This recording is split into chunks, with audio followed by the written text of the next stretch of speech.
What's going on YouTube? Sean here, and welcome to another edition of After the Movie. Currently in my theater parking lot right now. I just got done watching I Know What You Did Last Summer 2025. That's right, this is another one of those movie sequels with the same title as the original, and I really hate that trend. Distinguish it, just call it I Know What You Did That Summer. It would be still a sequel, but it would classify itself without having to use the same different title. It would at least distinguish it from the original. I hate the fact that so many sequels do this with their titles, and yeah, like, just the title is stupid. It's like when they called the 2018 film Halloween. Why? Just called Halloween Returns. Or Scream 5, they just called it Scream Again. I mean, that was kind of trying to like poke fun at the whole remake-will type things, but it's Scream 5, and the next movie was Scream 6. Like, just call it like it is. Okay, so I Know What You Did Last Summer. So before this movie came out, I went ahead and watched all the movies. I had never actually seen the third one, which I'll talk about that really quickly, give my quick brief thoughts on it. So the first I Know What You Did Last Summer, it's Kevin Williamson wrote it. I guess it was just kind of like cashing in a little bit on that Scream hype and success. It's nowhere near as good. The production value is pretty nice, and you got some pretty decent actors in it. Like, it's nothing all that special. It's a 90s slasher film. But, you know, the actors kind of carry it through okay, and there's a few decent kills. There's one good chase sequence with Sarah Michelle Gellar, but it's not a film I particularly, like, was this mega fan of or anything like that. So, but it's all right, all things considered. Not great, not downright horrible, just kind of all right. Never really, like, wowed me or anything like that. The sequel, I Still Know What You Did Last Summer, I actually watched yesterday. I hadn't seen it in years, and I'm kind of reminded why. That movie was pretty bad. Like, it just was frustrating to watch because characters just made stupid decision after stupid decision. And, like, you even have Jack Black in there as this one, like, Jamaican kind of guy, and it just, like, there's some really stupid stuff in that movie, and then you get, like, the whole setup and all that. Like, the characters are just really dumb, making dumb decisions. There's a few kind of memorable kills, but it's just kind of a frustrating watch. And then there's I'll Always Know What You Did Last Summer, which I had finally watched for the first time. That's 90 minutes of my life I'm never getting back. That was atrocious. Like, that was one of the most painful, like, bad movies I had sat through in quite a long time. Sometimes, like, you know, we're kind of spoiled with certain movies, but this one was just downright atrocious. So that one was really bad. So going into this thing, there's also like an Amazon Prime series. I didn't watch it. It was one season. I guess I didn't really have to. So, like, many years there's speculation about like another I Know What You Did Last Summer film, and I was kind of on the, like, you know, let's see where this movie could kind of go from here. Let's give them their legacy sequel. Scream already did one, and let's see what they do with I Know What You Did Last Summer. Let's get Jonathan Hugh. Let's get Freddie Prinze Jr. back in this thing, and let's see what they do with this. So I was watching it, and my God, the creative choice in this movie towards the end of it, it is basically like what the Last Jedi did to Luke Skywalker, and that was very divisive and not very well received. This film definitely does something kind of in the vein of that. Like, they make a creative choice where I'm like, I was thinking that's the direction they're going. I'm like, no, they can't be this dumb. They can't actually think this is a good idea to go in this direction of, like, this, but they did it. They just went all in on this story choice, and it's either going to make or break the movie for you. If you're a fan of, like, a certain character in the first two films, you know, a character who risked life and death, oh boy, just wait till you see what we get here. I was kind of thinking they're going to do it. They really are. And then they actually went through it, and I'm like, my God, they did it. This is, because, like, up to that point, I would say I like this more than 2 and 3. I still think the first film is definitely better than that. My phone falling forward a little bit. Let me adjust that. I mean, it's still kind of like repeating a lot of the same stuff. Hang on a second. Let's get this phone to stay steady. It keeps sliding down as I'm talking. No. You will stay right there, phone. Hang on a second. This isn't my normal vehicle, by the way. This is my rental vehicle that I'm in because they still haven't fixed my damn truck. Okay, cool. We'll keep it right there like that. So, where was I at? Yeah, this film makes a very ridiculous creative choice, one that certainly is going to frustrate a lot of people. I know my friend was saying there's something that it did, and I was kind of curious what it was going to be that was like such a baffling creative choice. And eventually they do reveal kind of like what it is, and I couldn't believe my eyes. Like, that, this is what we were doing here. So I'll have to get into spoilers in a second, but all things considered, this creative choice kind of killed the movie for me. Because, like, I mean, it was just kind of your standard typical slasher film with some really obnoxious, dumb characters kind of sprinkled in throughout the film.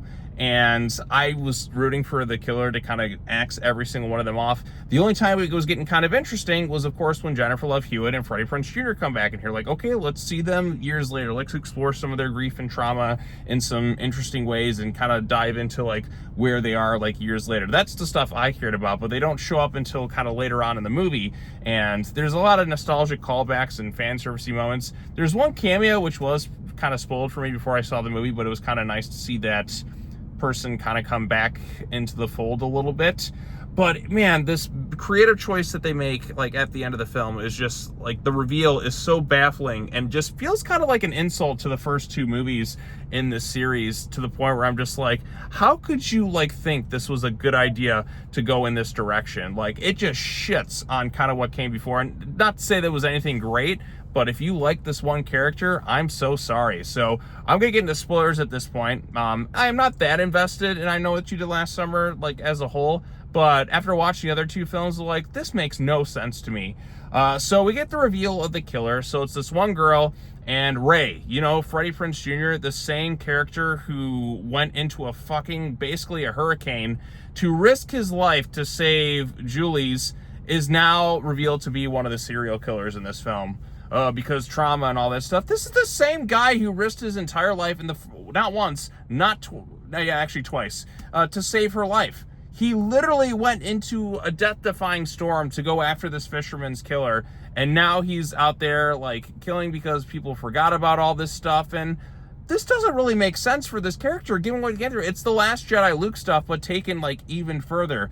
It's a creative choice. Some people may kind of dig it, but for me, it just kind of kills the movie. And I'm not somebody who even liked the second movie or the third film, but I'm like, this character making this choice, I'm like, how could you go in this direction? I was kind of like trying to second guess myself. Like, no, they wouldn't do something so stupid like that, would they?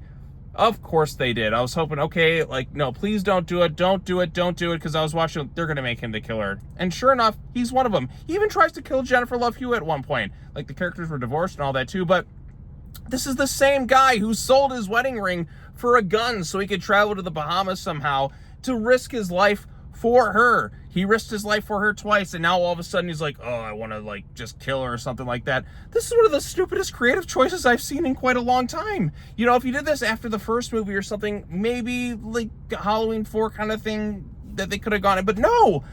Like, he seemed happy and all that stuff. Oh, okay, so they forgot. Big freaking deal. Like, having Ray be the killer and then just get murdered by two, like, yeah, like this one girl, like Danica or whatever her name was, like, she sees visions of Sarah Michelle Gellar. That was a nice cameo to get her something in there for the fans and all that too. That was kind of cool. But my God, how could you think this was a good idea? I know I was seeing interviews with Freddie Prinze Jr. where he was just kind of like, I guess that's kind of what hooked him on the movie, is doing something like this. But man, like, what the hell? Like, what a baffling creative choice, especially after what they did in, like, 1 and 2. It was just, I couldn't believe this is the direction they went in. Like, I was genuinely like, no, you can't. Oh, come on. And again, I'm not somebody who really, like, likes the second movie. I thought it was pretty terrible. And I especially hated the third film, but man, it's like, because I was actually liking this one more than 2, but, like, it's better made in that than 2, and, like, the characters are still pretty dumb here. I mean, not as dumb as 2, and I was intrigued by the mystery, but the reveal, like, almost kind of knocks it down a little. This is a frustrating one, because on the one hand, it's a more watchable movie than 2 and 3, but the creative choice that they have to make Ray one of the killers, it's like, my God, like, why was this the idea you went with? And then plus, like, all the people in the movie, like, the whole, like, reasons, like, the revenge of it, because at least in the original it kind of makes sense. Yeah, the fisherman killer was his name, Ben Willis or whatever, and then Ben's son in, like, the second movie, and then the third film, it's like a zombie version of that guy, the supernatural angle, however that fucking worked. God, that's still the worst one though. But this was just, my God, like, if you liked Ray as a character, this just takes a shit all over him. Like, holy crap. It's been a while since I've seen something like that. I don't know what it is with these modern, like, requels or whatever. Scream 5 did something that pissed me off too when they killed off Dewey in that fashion, and, like, it's just this modern. And then the two obnoxious like characters that we saw in the movie, and it wasn't Jennifer Love Hewitt. I'm cool that they kept her around. She didn't get really much to do. She still has her like, what are you waiting for, huh? What are you waiting for? Like, oh god, that kind of made me audibly groan in the theater when she kind of threw back to that line. But like her and Ray and the fight to the death, this man went through a fucking hurricane to save her life, and now he wants her dead. Like, if we could have at least maybe explored more of that, like, over the course of time. I mean, I get there's been like 30 years that have passed, and now all of a sudden he's like, yeah, I want to get involved in this revenge stuff, when he was clearly against just some really like dumb creative choices that just feel like they took kind of a dump on like what went down in the first movies. And I'm not somebody who's even like mega fan of what they did in that, but like holy shnikes, like holy, like just baffling. And like there's some really dumb characters in this thing. I didn't give a damn about any of them. The only one I kind of cared about, I guess, was Jennifer Love Hewitt. And then her friend, the one girl from 2, kind of makes a cameo in the credits. They're like, okay, we got something going on. The one killer is still probably alive out there. But yeah, I couldn't believe this was the creative direction they went in. I thought this kind of like was a major flub. Like, I just was baffled. I was scratching my head. Like, you actually went with that as your choice? Wow. Like, it's been a while since a movie has seen like a creative choice that I felt like kind of dumped on like what came before it so hard. But yeah, this kind of did it. But like, it is more watchable than 2, because like 2 was so bad. But for this character to be the killer after all that they did, like within 1 and 2, like I said, it's the Luke Skywalker Last Jedi type treatment, where you just take a legacy character and just take a dump on them like to an absolute extreme. Like, what is it with modern sequel? Like, no more. Stop with these legacy sequels that dump on legacy characters so much. This happened in this one. I guess Scream 5, I counted with Dewey, but Dewey at least had a little bit more dignity than this, but still they killed him off, which was stupid. Like Star Wars is the prime example. And then, of course, you have, like, Indiana Jones, like a lot of Disney ones now that I'm realizing it. But, yeah, so many legacy sequels just make these, like, hell of a mistakes. And this was just one of the most baffling ones I've seen in quite a while. So, yeah, I'm not really recommending I Know What You Did Last Summer 2025. And all things considered, the series as a whole, I'm just not a huge fan of in general. But even somebody who watched those movies, seeing the creative choices made here just made me just go, what the fuck? So yeah, this was a pretty stupid movie for a lot of it. It was more entertaining than 2, up until they went to the reveal and just killed it. Like, just, my God, how could you think this was a good idea? Just, okay, what a swing right there. Swing and a miss, like a big miss. But yeah, so there you go. Those are my quick thoughts on I Know What You Did Last Summer 2025. I'm still in shock that that's the direction they went with. Wow.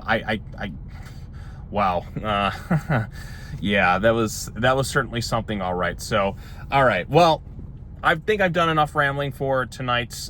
If you've seen the movie, what did you think of it? Post your comments down below. Be sure to like this video, share it with your friends, subscribe to your channel for more content, hit that bell for notifications. More videos are coming up soon. I'm just in a state of shock by what I just witnessed with this film. It completely just jumped the shark and like into a pile of shit. Like, just, my God, like it was just kind of like generic whatever slasher film, not too great or anything like that, no fun or really, but it really just took a huge nosedive with what they did with Freddie Prinze and his character. And I guess that's what sold him on the movie. I'm still like scratching my head like, this is what you wanted to do? It would, maybe if you explored that a little bit more and we saw the gradual descent, you could have probably accepted it a little bit more. But after what we saw in the previous 2 films, because 3 doesn't really count too much, with the straight-to-video one, and then into this, my God, shame on you filmmakers. How could you do something so dumb? But yeah, there you go. There's my thoughts on the movie. Let me know what you thought of it in the comment section down below. Subscribe to the YouTube channel. I'm gonna go to bed now, probably, after posting this. This was baffling in every sense of the word. I just can't fathom why this is the direction you went in. And yeah, there you go. Like, I mean, at least I had a lot to say, but holy shit. Just, my goodness. And just, wow. No more. End this franchise. Goodbye.